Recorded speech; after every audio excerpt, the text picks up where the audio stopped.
edition of Jofo in the Ring. And yes, my name is Frank Jofo, and we have a special episode here for you today. We have Blaze Haram, the Dirty Heels Hardcore Champion, and Rick Recon. Don't get it twisted. This is my favorite rivalry in professional wrestling right now. You can catch them both on Titan Championship Wrestling. There was an event a couple weeks ago. The rivalry is still on. We're going to see this match one day or another. I cannot wait to see this rivalry culminate with both these two wrestlers going at it. So, let's kick it off with our first guest, Blaze Haram. Let's get into the action, baby. Here we go with a fan favorite, a good friend of ours, Allah's favorite, Blaze Haram. What's going on, buddy?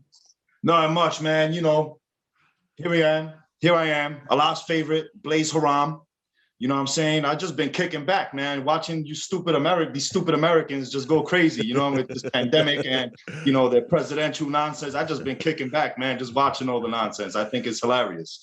But what's going on, man? Thank you for having me on your show, man. Hey, no problem, man. Shout out to your shirt, too. I'm digging the shirt. It's an honor. It's an honor because, you know what, we're very good friends with the Dirty Heels back in New York, and I know you're very good friends with them as well. You are the Dirty Heels Hardcore Champion, if I'm not mistaken. Correct. Right? That's correct. I happen to have the title right here. Oh, wow. That's a beautiful strap. I am the Dirty Heels Hardcore Championship. You know, this is it right here, you know. And can you tell us can you tell us a little bit more insight on your friendship with the Dirty Heels? Absolutely. So basically the Dirty Heels, you know, one of the guys from of Dirty Heels, C-Plex. You know, I knew the guy. I knew him from way before I got into the wrestling scene. You know, I knew him from another setting. Okay. You know, and one day I was working a match at the Bronx Wrestling Federation, and these guys showed up, you know, just to support what I do. You know what I mean? And then we introduced each other, and then there was a small world that they knew C-Plex also. You know what I mean? So we just connected the dots, and here we are. You know. Such a small world, eh? It's like you wrestle at these events, and then you start to meet a lot of new people and new contacts. And I'm happy to see that you still have the Dirty Heels Hardcore Championship right now. I know one of your biggest rivals on the indie scene is Recon, and I'm sure he's watching right now. Do you have anything to say to him right now? Before we get to that jackass Rick Recon, you know what I'm saying? I ain't got much to say about that idiot. But since you mentioned about the Dirty Heels Hardcore Championship, I'll talk a little bit about this. So go for it. This title was given to me by the Dirty Heels. You know, they presented this title to me due to my contributions, what I do in professional wrestling. Yes. So it's an honor to carry this championship. Now, what I did was I put out an open challenge a few months ago. Ooh. You know, for people to give the, you know, workers or the wrestlers out there a shot. That's it, because you know what? If you don't call people out, then, you know, I'm sure there's a lot of people that are afraid to step in the ring with you. That's for sure. I'm sure they are, but you know, I'm sure somebody got a set of cojones and want to step up. But anyway, I put out the challenge, and to no avail. Well, under one condition, they had to travel to the motherland. Oh. And for those who don't know what the motherland is, that's Baghdad, Iraq. Ooh. You know, but to no avail, because it shows that, you know, these morons in America are obsolete. You know, they're all talk. So I made it even better for them. About a month ago, I put out another challenge. Basically, I have the ring, just show up. And it's in America. I like that. And nobody took you up on this challenge. Nobody took you up on this challenge. Nobody. Wow. It's all good because, you know, it shows they fear me. That's for sure. That's for sure. Because you know what? I know that a lot of people that put out a challenge, especially a guy like yourself. I'm sure you're ready for any fight that comes your way. And for me, that nobody has taken your challenge is a bit appalling, because I want to see you fight, and you're one of the great independent wrestlers out there right now. And can you tell us what's going on with your wrestling during the pandemic? Because I know that over here in Canada, everything is shut down. everything is shut down. We are in a curfew here. Everything shuts down at 8 o'clock. It's basically like the purge here. If you go outside, you could get arrested. You get fined $5,000-6,000 at a time, depending on how far you go from your house. But how is it where you are right now? And can you tell everybody where you're from right now, and where you are in the United States right now? Right now, I'm not in the United States. Oh, you're not. Oh, sorry. No, I'm not. Okay. I'm in Guantanamo Bay detention camp. Okay. You know, they just with my power being Allah's favorite Blaze Haram, I get internet access here. You know, and you can see I have my own little setup. I guess you're one of the lucky ones. This is where I practice my operation. So it's a beautiful thing. But you know, they got me here to avoid me bringing up my madness to, you know, to this filthy, stupid country of America. You know, so I'm just here relaxing. Hey, but, you know what? Like we say here at Jofo, it's just your fucking opinion. So I'm going to go with it. But to see like where you come from, I've seen that. If I'm not mistaken, I saw you fight the Patriot a couple of months ago. I think it was in early or late March. How did that match? Actually, that match unfortunately never took place. It never took place, because I know it was scheduled. There was even Tony Atlas as well, if I'm not mistaken, as well. Yes, it was a tag team match. It was me and it was going to be myself and another fellow Arab by the name of Ben Hameen. Okay. I don't know if you probably heard of him. He does a lot of work in Canada. I've heard of him, yes, before. Yeah. Yeah, so it was going to be me and Ben Hameen against Tony Atlas and the Patriot, but due to the COVID nonsense, it never took place. But that match is still scheduled.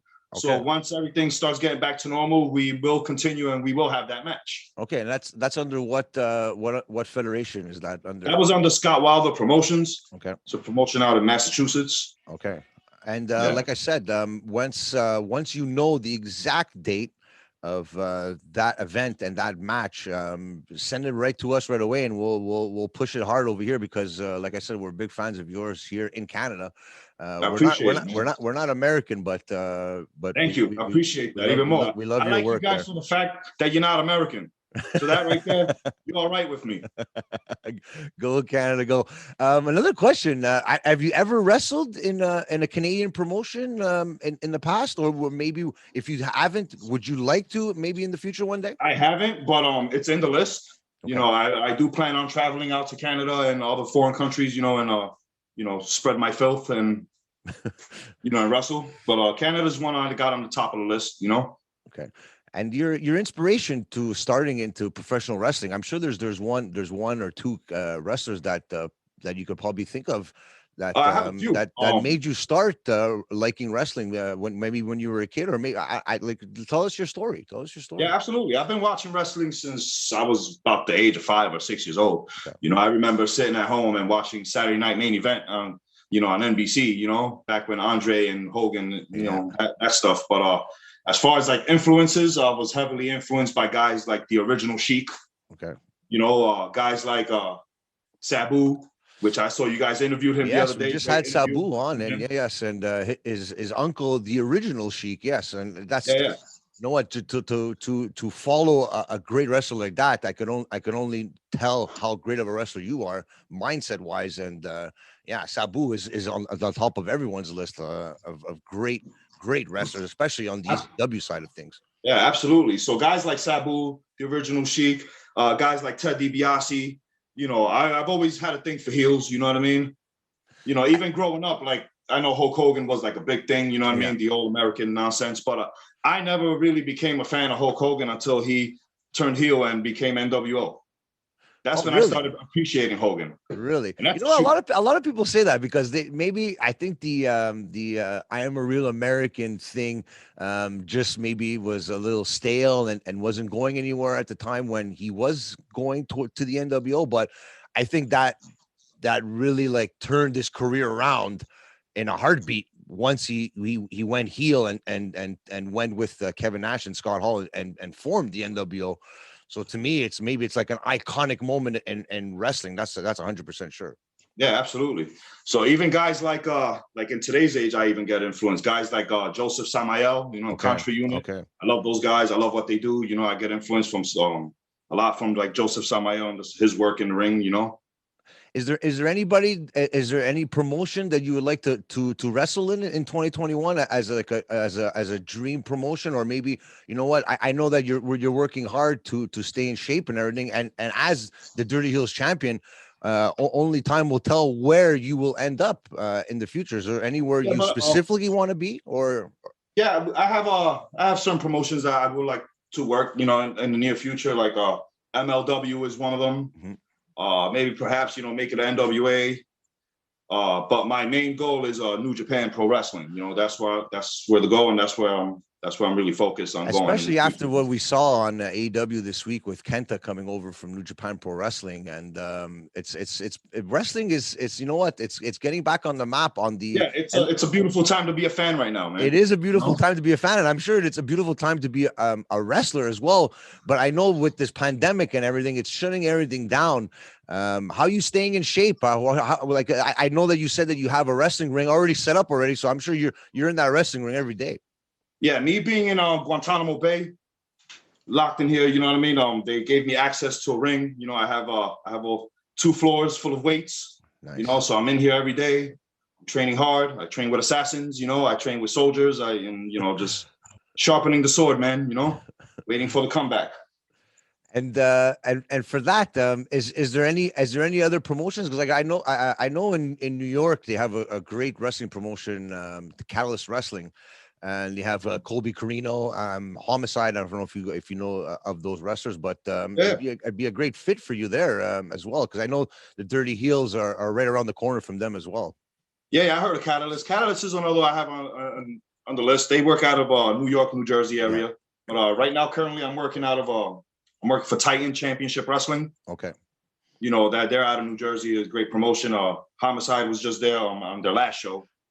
That's honestly, Homicide, I have to say, he's one of the great legends of professional wrestling. He's keeping his name also relevant, and he just had he had his title match against Colby Carino a couple months ago, and he was unsuccessful about beating the Colby Carino, because Colby, I don't know if you remember Colby Carino's father is Steve Carino. I remember him from ECW. Another ECW legend as well. Yeah, absolutely. And our co-host here, Jeremy Prophet, the harbinger of truth, the Canadian champion, has fought him as well, and we'd like to see him fight in the States as well. But with all these restrictions and everything, it's a little hard for wrestlers like Jeremy to wrestle in Canada. So I'm sure it's the same situation for you as well.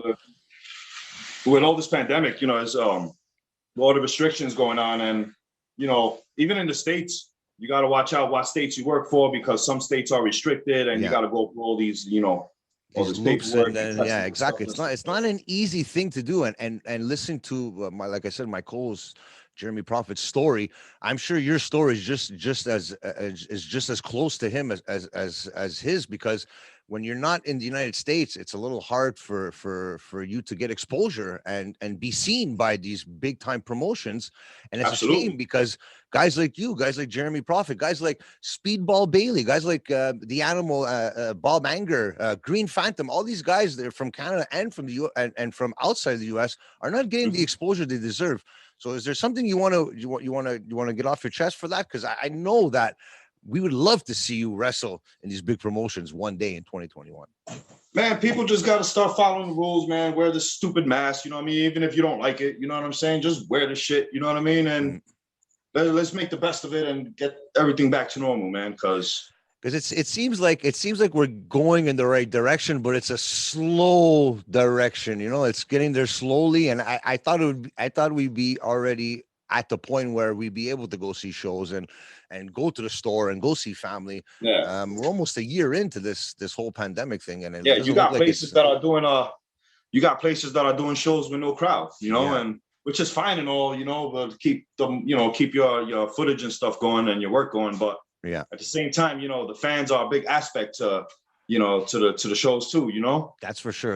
And I could say the fans of ours at Jofo in the Ring, our honorary hashtag Jofo Mafia, is always behind us, and I guarantee you they will be behind you 100%, whatever you do in 2021.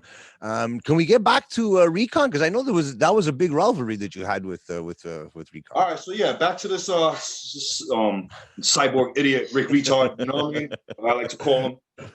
Yeah, me and him been going at it for quite a while now. You know, our war started, our beef started at Immortal Championship Wrestling. Okay. It was over. He had a feud with Ben Hameen over the North American Championship. Okay.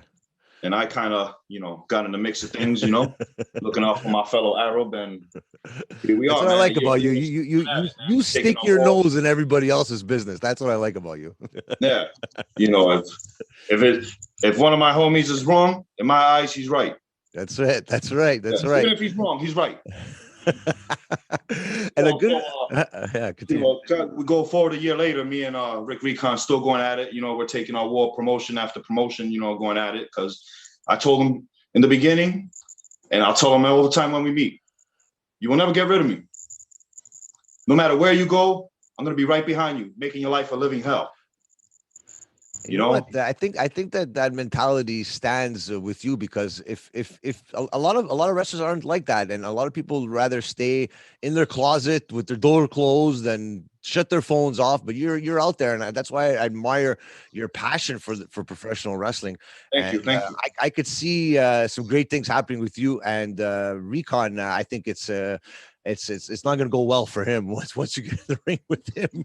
Yeah, and it's not going to stop. It's not going anywhere. It's got to the point where, like I said, I'm going to make his life a living hell everywhere I go. Everywhere he goes, I'm going to be there. No matter how many times he brings me down, I always come back up. Because here's the thing with me and all these other retards that step in the ring. You know what I mean? When I came into the wrestling business, I don't care about wins. I don't care about losses. I only care about two things. And that's to disrespect and to violate. As long as I get that across, that just made my day. That's it. I like that. I like that. Are you an avid watcher of professional wrestling now, like AEW and WWE right now? Yeah. Yeah, I watch. I don't watch WWE. You don't watch WWE? If I do, I go. I dig into the network and watch the classics. You know what I mean? But the current stuff, I'm not really into. Okay. I do watch some AEW. I watch some Impact. I watch New Japan, MLW. So I keep them on rotation. Is there anybody in New Japan Pro Wrestling that you would like to face in 2021 in the coming future? Well, if it happens in 2021, that'd be great. But speaking in the near future, guys like I like to face guys like Will Ospreay. We have a wrestler that wrestles on AEW right now, and he's a former guest of the show, and he wrestles as well on New Japan Pro Wrestling Strong. His name is Danny Limelight. I'm sure you've I've heard of Danny. Heard about him too. Absolutely. And honestly, I could see a great match between you and him in the future one day too. Danny Limelight, Japan Pro Wrestling or an AEW. If it ever happens, I'll be down to face him. I watch a lot of New Japan Strong too. Guys like I like what Hikuleo does. You know what I mean? Yeah. I like his stuff. I like the whole Bullet Club stuff. Well, we just saw Kenta on AEW Dynamite, so I'm sure we're going to be seeing a lot more guys coming from the New Japan Pro Wrestling family coming down and and putting the flag down in America to say, hey, remember us, because a lot of people don't talk about New Japan Pro Wrestling as much as they do the Americanized wrestling of the AEWs and the WWEs. But New Japan Pro Wrestling, like, that's probably one of my dreams in the future, is to go watch a match in the Tokyo Dome. And to feel that intensity in the Tokyo Dome is just, everyone talks about it, and I would love to experience it myself. It's crazy that I know a lot of people like in the American lucha scene don't really follow like New Japan stuff. New Japan has a small circle that in the States that follows that, but New Japan's been here, man. It's been here since the 70s, man. I know. A lot of people know that. Yeah, a lot of these companies, they come and go, but New Japan's always been here. Yeah. That's why I could see them. Merging maybe with the AEW and maybe Impact, but I could see something happening with them in America, maybe in 2021, which would be good for everybody, because the more wrestling there is, the better it is for guys like you, guys like Jeremy Prophet, guys like that are in the independent scene, to give them a chance to wrestle on these big stages, because I think that's what's lacking right now, is guys like you, guys like Jeremy are not getting that opportunity to fight on these big promotions, and it's a shame. Yeah, but hopefully things like that, like with the cross promoting between Impact and New Japan stuff. I like that. open doors, and a lot of companies will start working and open doors for everybody. So do you have any goals? Do you have any ambitions for 2021 when obviously you want to keep that title? So do you have any goals you want to have? I know it's this pandemic is not helping anybody's situation, but I know you're keeping up in good spirits as we can see right now. Always, man. Spirits is always looking beautiful. But as far as 2021 goes, this title open challenge is still open. Let's see one of these jerk jobs want to step up to the plate and get a shot at this baby right here. I doubt it'll work well for them, but worth the shot, right? It might change their pathetic life. Add a little something to their resume. But besides that, my war with Rick Recon will continue. There's plans, to continue this war through different promotions. I also have plans. He is the North American champion at Immortal Championship Wrestling. I got my eyes on that title too. That's why I keep this shoulder open, because I'm about to add that. I like that. And I'm gonna be, once that happens, I'm gonna be called 2-belt Haram. You know what? I can guarantee you this. Once borders are open and everything, I'd love to see you in Canada. And we have a great promotion here in Canada called the IWS. That like I said, our co-host Jeremy Prophet is the tag team champion, but he's a former champion of the IWS as well. Maybe we could see you fight Jeremy Prophet one day in the IWS. Who knows? What do you think about that? Yeah, I take all challengers, man.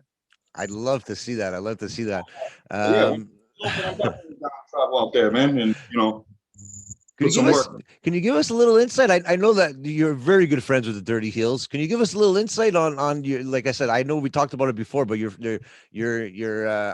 they your managers? Are they your wrestling managers, or how is that whole thing happen? They're just they support everything I good. They're supporters of Blaze Haram. They do everything. They're just family. You know what? I consider them as family as well. Cousins actually of us at Jofo in the Ring in Canada, and I call them the Kings of New York for that same reason, because they are good guys, great supporters. That's why I bought this shirt. Do you have any merch available for the fans? If you go on ProWrestlingTees.com, /Blaze Haram, got some stuff there. Okay. I don't. It's obvious. I'm a heel. So I don't sell merch at shows. Okay. It's just don't add up how I come out, tell people to go fuck themselves, and then go set up a merch table. Hey, I think your character won't. Well, to me, I don't think you'll be able to sell that many shirts in that character. But you never know, because you know what, you are a likable heel, and nowadays the heels are more over than the baby faces, I find, in professional wrestling. Has anyone ever told you that, or? Well, I've been told that a few times. There's certain promotions that have people that love the heel stuff. You know what I mean? And that's what it's about, man. A lot of the art of healing, man, of being a heel, I feel it's a lost art, honestly. Well, the art of the promo is I think if you don't have a promo game as a wrestler, I think you're a little. People would say you're a little bit behind on your wrestling in a whole. But I could see that you have one top promo skills. Like I said, you have a good promo sense of professional wrestling, and you could talk with the best of them. That's for sure. Yeah, man. Thank you. You put a mic in my hand, man. I talk a lot of shit. I have this on my arm for a reason. I got a mic here. Oh, I like that. That's a microphone.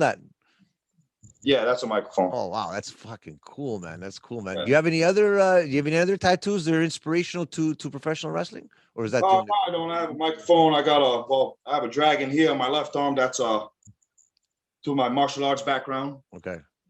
And I have a couple other tattoos, but I'm not gonna strip down for you here, Speaking about your martial arts background, can you talk a little bit about that and where it has brought you to wrestling right now? I started martial arts training when I was around 7, 8 years old. I hold a black belt in Shotokan karate. Oh wow! So what I learned from my martial arts background, I kind of incorporate a lot of that stuff in my in-ring stuff. Okay. So when I step in the ring, you'll see a lot of kicks and strikes and hip throws and shit like that. A friend of mine asked me to ask you, would you ever do a bare knuckle fight? Because you seem like one of those guys that could brawl for a I very would, long time in a very real I situation. would. Money talks. So if the money's right, why not? Because that's a different game too, eh? Like it's like you okay. UFC is you have those like padded gloves, but you're still getting punched in the face. Bare knuckle fighting is bare knuckle fighting, and Yeah, I'm yeah, sure that's not for the weak at heart as well. yeah, So different world. But like I said, if the money's right, money talks. money talks. And That's for I'll be sure. with it. That's for sure. Um, if is there anything else you want to talk about? You want to bring up No, to I mean, thank you for having me on your show. You guys, everybody, look forward to a lot of stuff that I'll be doing next couple months. My war continues with Rick Recon. You're gonna see me going forward, working with a lot of different promotions. like By I the way, said, once you get the exact date of your next fight, I want you to message me right away. I want you to tell our fans, and we will support you like we do all our guests on our show, and we want you to make it as far as possible in professional wrestling. That's for sure. absolutely, man. Thank you, man. I appreciate it. So let us know when you have that match, and we're looking forward to it. That's for sure.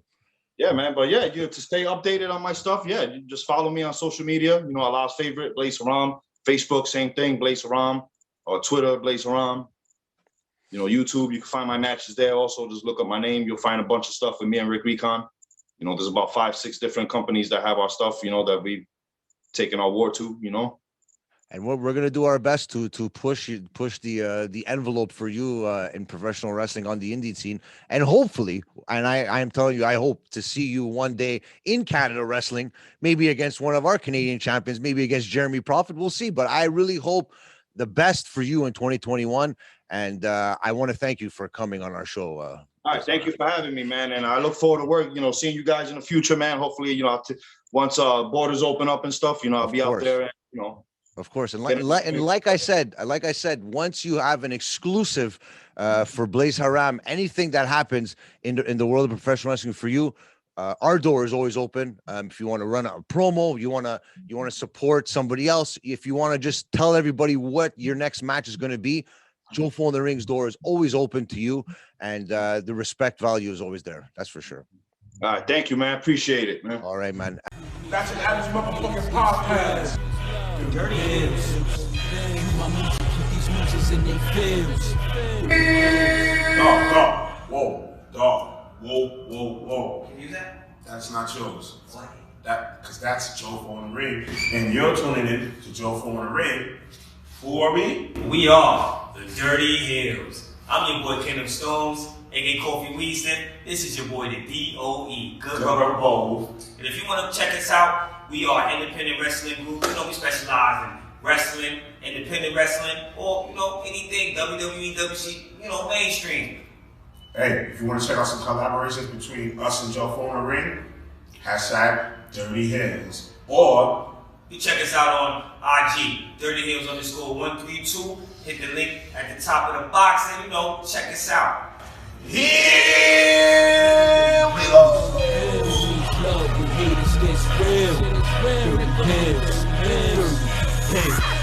Lace up the boots and light up the Bibles. Women and kids and kids, grandma's clutching their Bibles. Don't pray for me, though, so God to protect my rivals. Like they hard in my hand and I'm not checking their vitals. So, you couldn't pull this type of skin up if you try to. They say in the culture.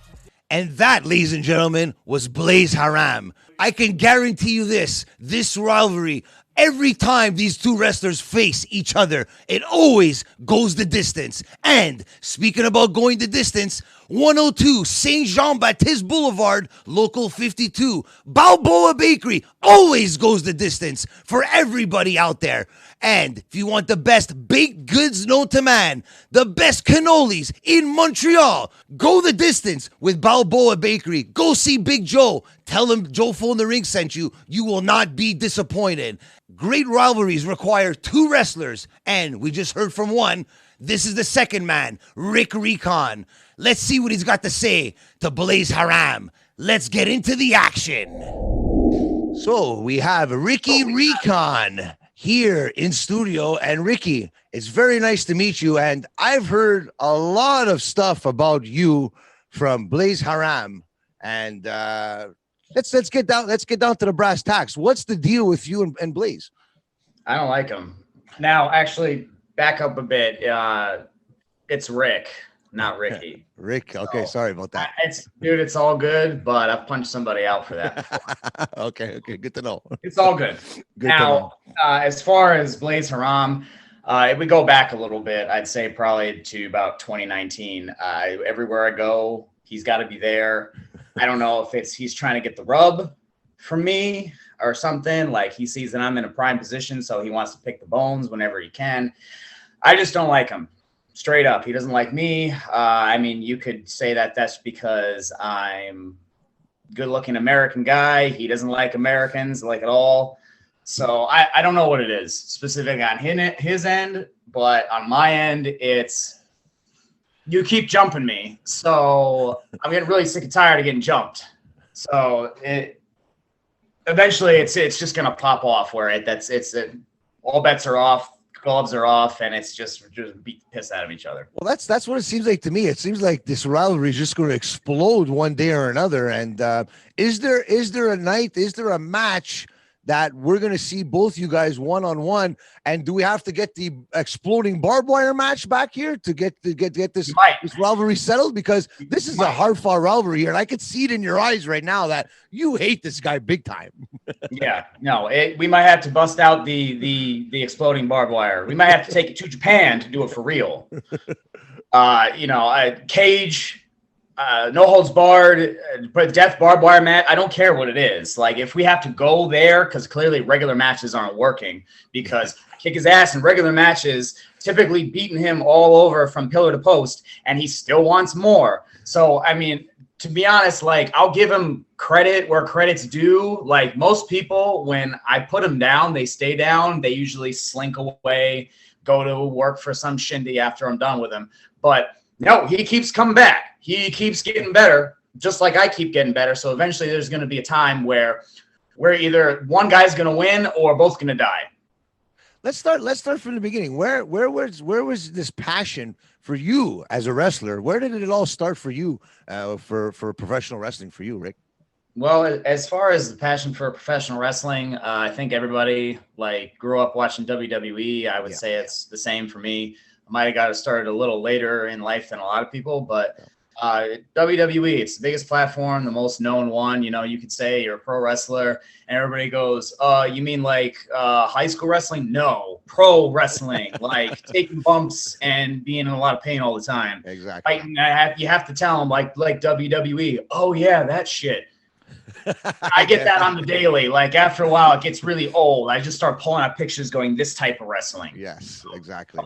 But a lot of it came from guys like, Undertaker, Triple H, Edge is personal favorite of mine. So like obviously seeing him come back this year at the Royal Rumble after 9 years was that was just as emotional as the guy for us, the guys who grew up watching him as it was for him. The look in his face when he came back. Like I can imagine what that feels like. You felt the emotion in his eyes. And as a proud Canadian myself, I was really happy for him when he did come back, because the long road, 9 years is a long time.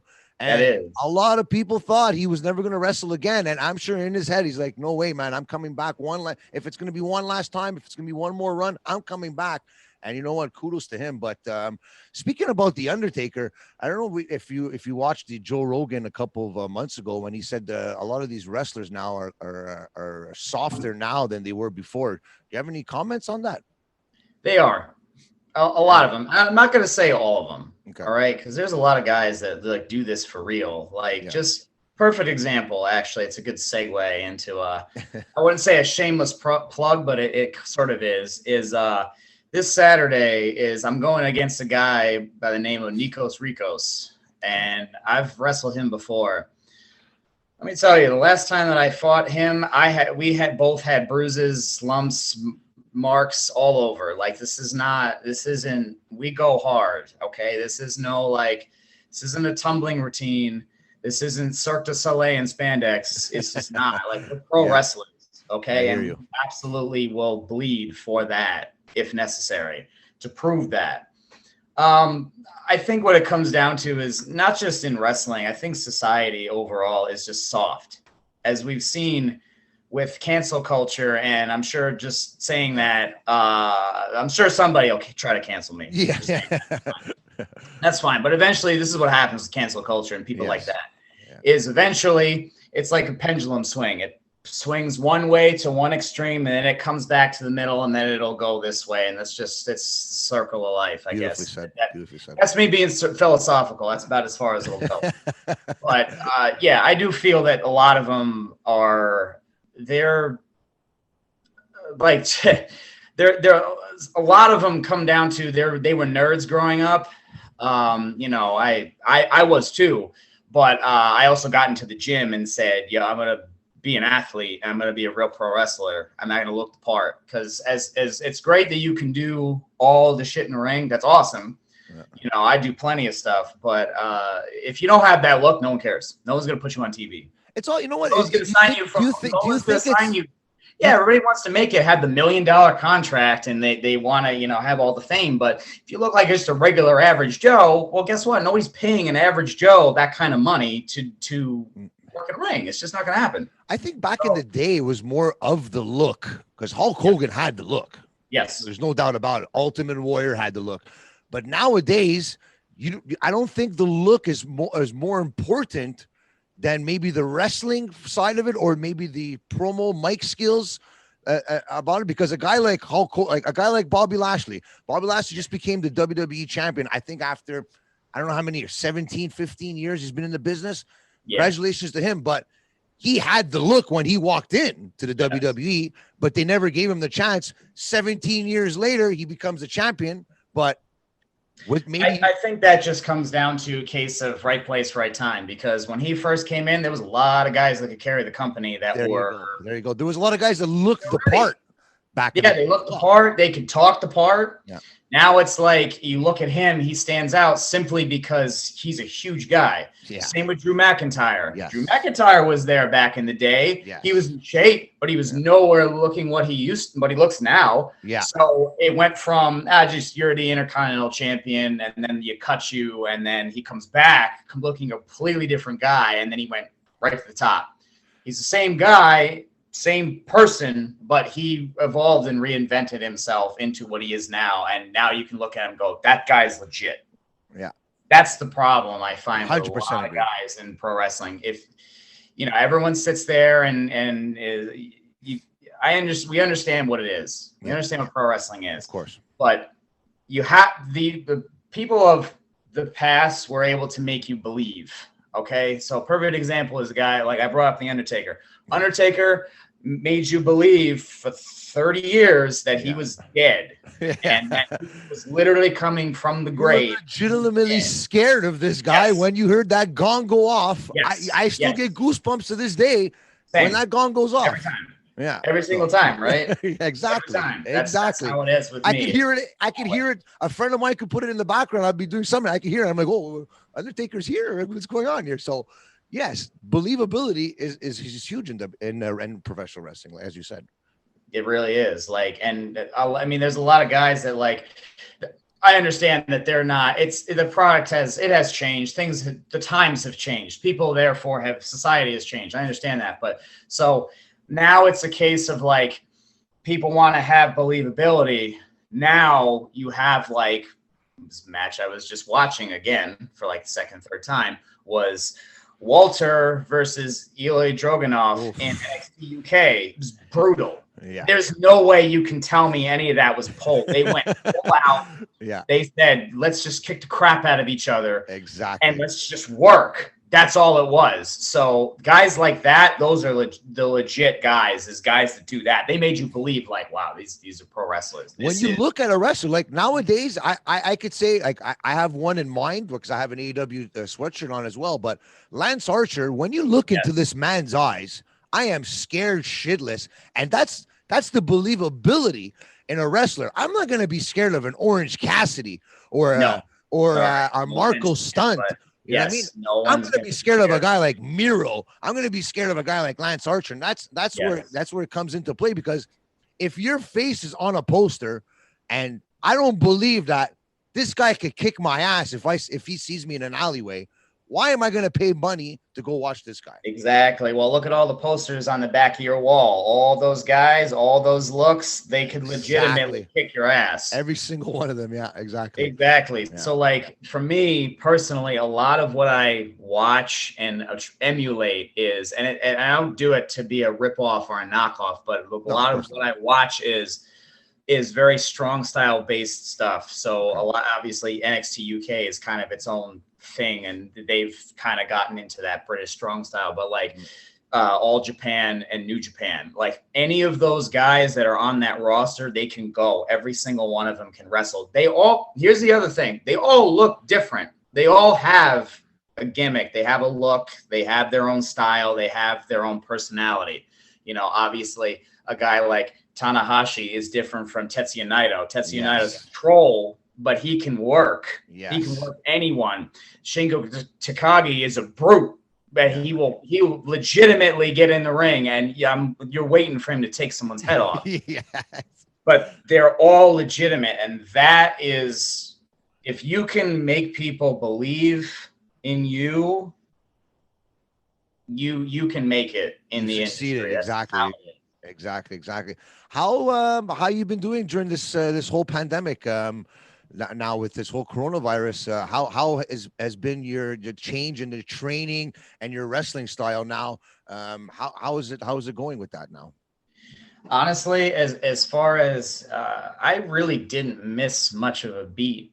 Maybe for the first week or so of the complete shutdown, but I was fortunate enough, and I know a lot of guys were not as fortunate as me, and I sort of had an edge. A friend of mine, he had his own gym and he had his own private ring, and me and another guy were able to get in there and train like 3 to 5 days a week. That's what we did during the pandemic. We said, okay, we're not working, we're not having matches, so when they do come back, let's be ready for them, because it's a lot easier to stay ready than it is to get ready. But you always have to be ready, right? Because let's say this ends tomorrow, and there's a lot of people that have been probably still have their hand in the bag of chips on the couch. You know what I mean? Those guys are not going to get a chance. A guy like you that's been ready for the last 6 months, hey, let's get this guy in there. You know, he's ready. He's in shape. He's got that mind for it. Let's bring him in. So I'm sure your mindset is ready to go. And do you have any big event? Like you said, you have a match this Saturday, but what other companies have you been fighting for in the past, let's say 6 months?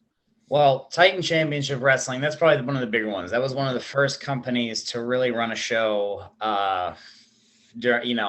once the pandemic and a lot of the restrictions started to lessen. A lot of companies that are based in New Jersey, it's just how their athletic commission are. They're a lot less strict than, say, New York State. New York State's brutal. Okay, they're brutal. Even though they're so close to each other, it's just it comes down to a tale of two governors. One is just he's on a power trip, and he just wants to shut the whole state down. So basically, state by state has different laws. State, I understand. Perfect example was last week, the state of Texas and Mississippi. They opened completely, 100%. Yeah, I saw that. Completely open. Now, obviously, each company can decide whether they are going to follow any sort of safety guidelines in regards to COVID. Like actually a good portion of them are still maintaining that. Yes. Their capacity might have gotten a little bigger, but they're still going, well, we got to be smart about this before things explode. And then it looks bad on the whole industry, because all you need is one really bad show to happen and the whole industry gets screwed. That's just how it works. Exactly. So, New Jersey, like I said, there wasn't a lot of companies running. Titan was one of them. BCW, Break Combination Wrestling, that's one of them. They are going to run an event probably later into the summer. They figured, let's give it a little time. We don't want to plan things for it to then just get postponed. Let's have something set. They're going to have a anniversary show at some point this year, as well as the Grand Dragon tournament. It's just the best that they can get. The best guys in the area are going to be fighting for a new title. So, and I'm already qualified for it. Oh wow, congratulations! It's one of them. So, and there's other like places that are like they kind of, some of the places like they have you set for a date, but they're like just keep it on the wraps. Yeah, the announce type of thing. You know, I feel a lot of the allure of pro wrestling is some surprise. Like, oh shit, he's gonna be there. Oh my god, we gotta go. You know what I mean?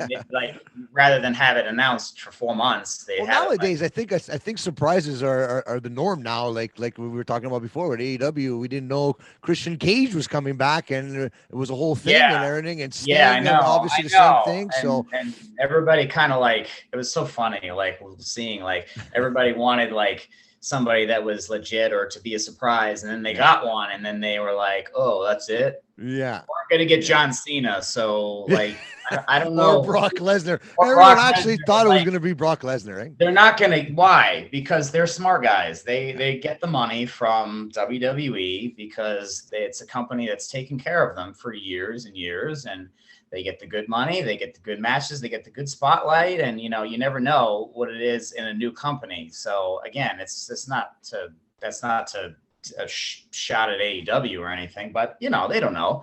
No.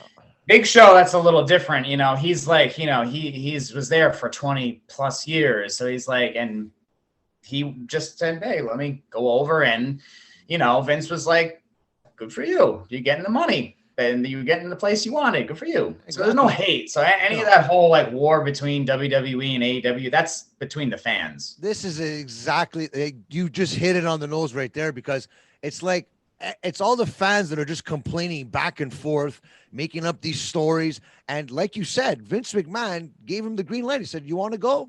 Okay, go. No hard feelings. We're still friends. You know what I mean? I think he's going to still be doing some things with the Special Olympics that he was doing with WWE. Tony Khan's okay with it. It's a business. You know what I mean? Everybody has to make money, obviously, but you know what I mean? But there has to be no hatred in this, because I think hatred doesn't go well in professional wrestling. It doesn't. It doesn't. What hatred does is it lessens business, and it has. This is I liken it to this. Like I hate seeing promotions, whether it's big leagues or you know maybe like the lower level independent promotions, especially the ones that are kind of running sort of in the same area. Yeah.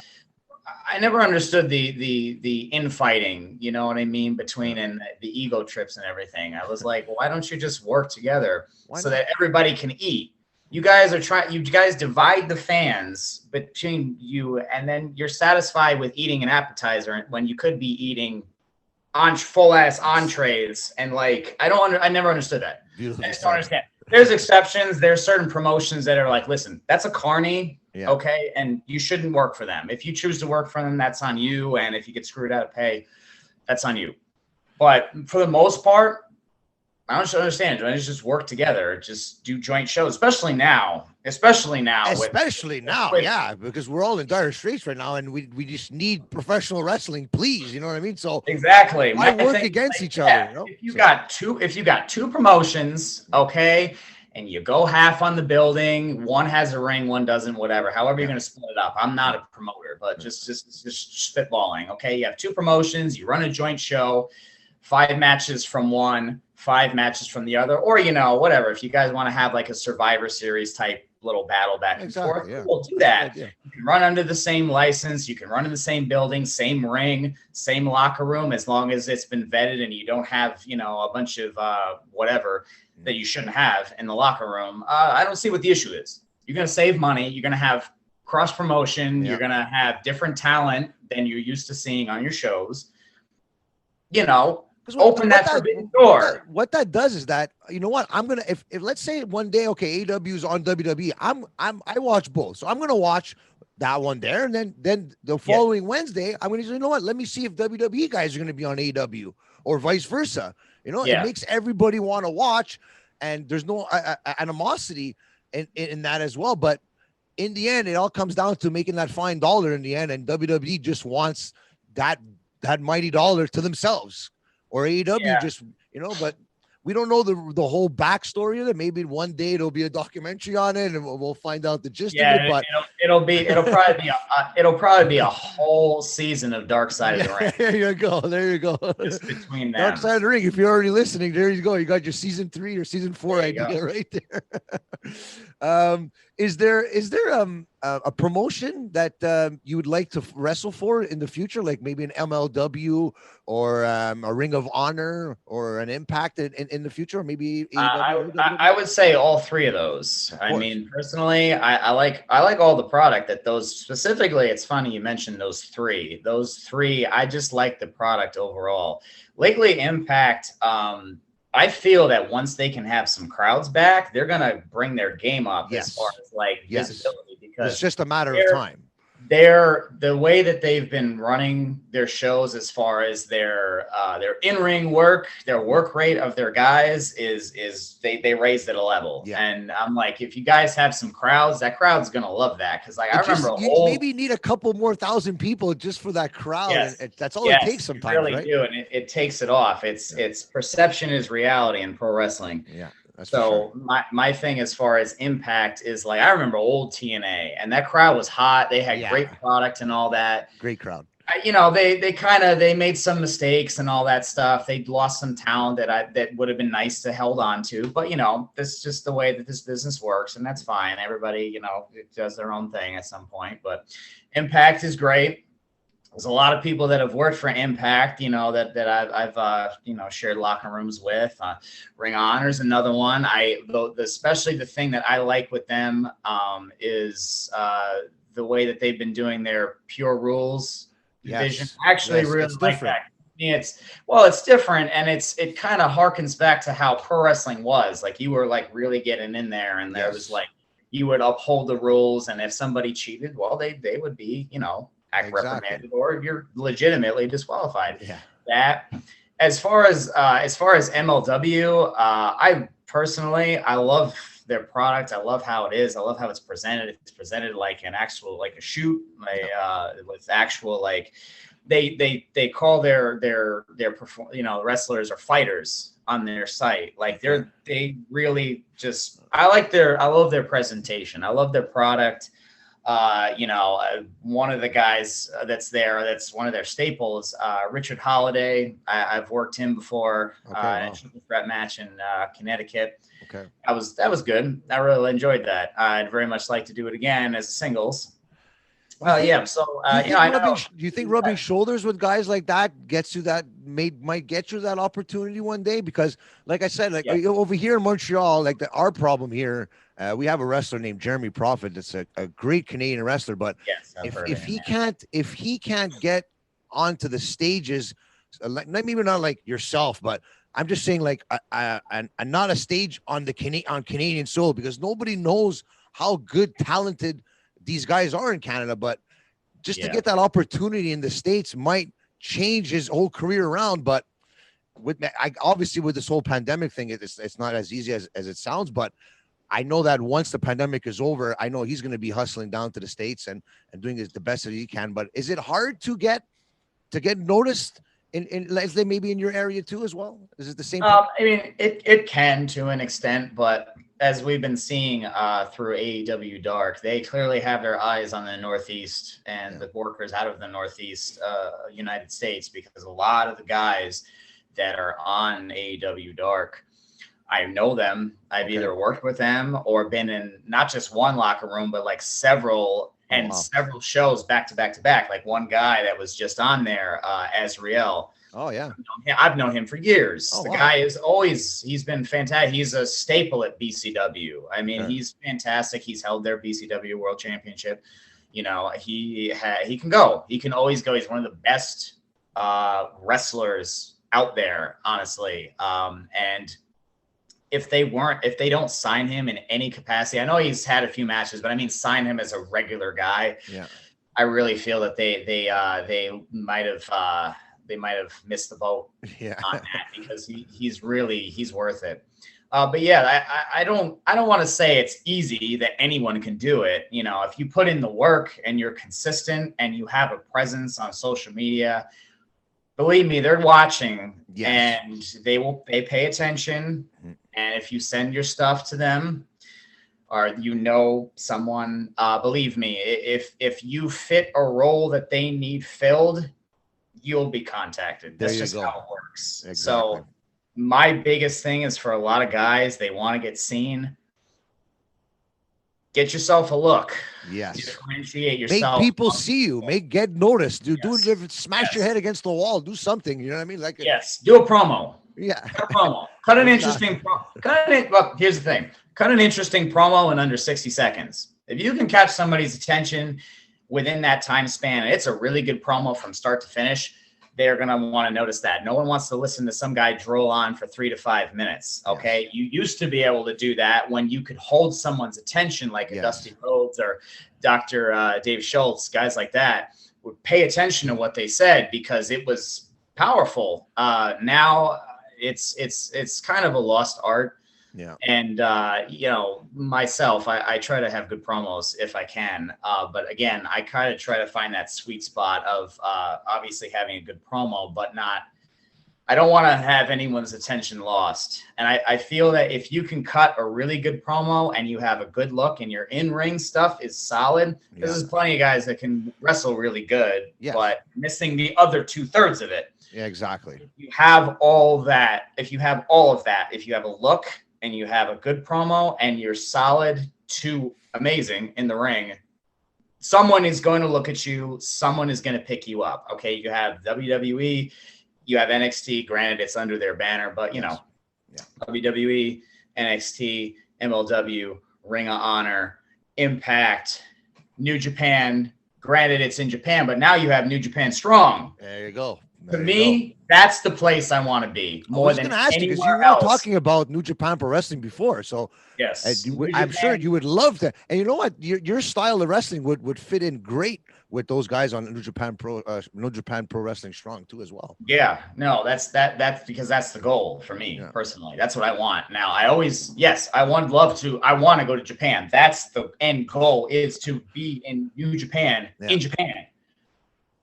But there's an open door on the East Coast, Florida. Yeah. That's the place to go. So to me, that's the goal, because that is New Japan. And you do work guys that are regular in New Japan come to the States.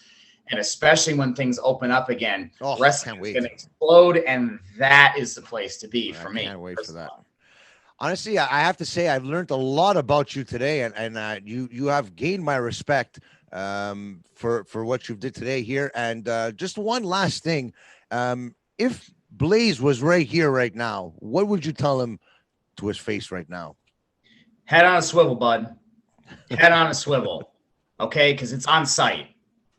You want to come at me, you want to okay, I'm just gonna say, you want to kick me in the dick with a hooked boot from behind to cost me a title? You want to try to burn me like you did one time, the last time that we actually faced one-on-one at TCW? Like, I've already beaten you time after time after time after time. What do I have to do to kill you? Do I have to put you in a cage? Do I have to put you in a cage? Do I have to strap explosives to you and blow you up to kill you? Legitimate question. I'm waiting for your response. Oh, yeah. Because you know what? I think it has to ask this rivalry, as much as we want it to keep on going, it has to end, because someone has to move on here, because the rivalry is getting intense, and I think one big match has to happen, and when that match happens, we will be watching, that's for sure. But I want to thank you, Rick, for coming on the Jofo in the Rings podcast, and honestly, thank you very much for coming on. One thing is for sure, this rivalry is not over. Catch these two animals on Titan Championship Wrestling, coming to you soon. It was a great honor to be involved in such a great rivalry with Blaze Haram and Rick Recon. I can't wait to see what the future holds for these two wrestlers and where this rivalry will take professional wrestling. And last but not least, I want to thank everybody out there, the Jofo Mafia, for supporting Jofo in the Ring. We are on the road to 1,000 subscribers, and we need your help. Let's support Jofo in the Ring on YouTube, Jofo in the Ring on Instagram, and on Facebook and Twitter as well. And sound off in the comments and let us know who you got, Blaze Haram or Rick Recon. So there's only one last thing to say. Wrestling is life.